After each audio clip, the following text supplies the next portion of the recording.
Rick Tyler joins us now, and Rick is the communications director for Senator Cruz. It's good to see you. I know the new hashtags are out there and everything. It's been good to be with you. One of those days. But to ask you a serious question first about what happened in Iowa before we talk about New Hampshire. I mean, something happened that shouldn't have. Is that fair to Ben Carson, just given the fact that Senator Cruz had to or chose to apologize yesterday?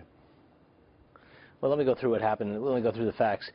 CNN's Chris Moody had reported out that, according to sources within the campaign, that Ben Carson was not going to New Hampshire or not going to South Carolina immediately after Iowa, and that he was returning to Florida for some rest and relaxation, and then he would go on to D.C. to participate in the National Prayer Breakfast. That's news. That's an interesting campaign development. But he quickly tweeted, as you know, he quickly tweeted out after that he wasn't dropping out of the race, which is what did not get to your people, right, on the ground. So that's what the apology. No.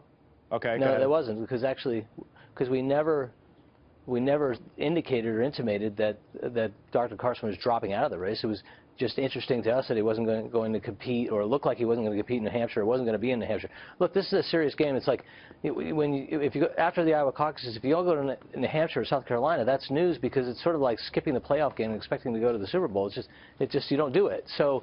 Understood, but there was talk that a lot of people in the Cruz campaign were saying, you know, that he was going to drop out. That Spence Rogers was one of the email, right, of a Cruz campaign worker who was saying, hey, come on, convince people to come over and that are voting for Carson and vote for us. And Carson is saying someone should be held responsible for that. I assume he's talking about him or somebody else in the campaign. You know, the reason you have caucus captains go to a caucus is to persuade everybody to vote for you. So if Carson's upset that we did that, then everybody should be upset with us, because that's what we did. Now, when we did send a campaign email out to the campaign, as we do dozens a day, on interesting news stories about developing the campaign, keep everybody on the same page.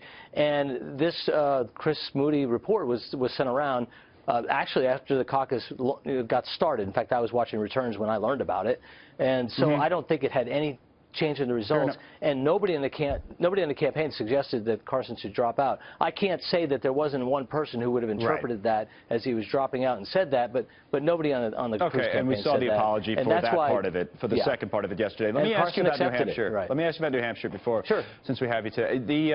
Everybody plays expectations games, especially in New Hampshire. We just showed the poll with Trump up, I guess, 38-14 over Cruz. What are your expectations? What have you set them as? You know, we've always been the underdog in this race. No one thought we would win Iowa, and what we did in Iowa was actually pretty remarkable. I mean, we beat the ethanol lobby. That was one thing. We beat Donald Trump. That was another thing. And so we did very well. Now we're here in New Hampshire. Look, we have lower expectations for New Hampshire because it is a little different. But give us a little definition, though. Does that mean you got to finish at least second? I mean, in other words, if Rubio passes you guys, that's not living up to expectations. Fair?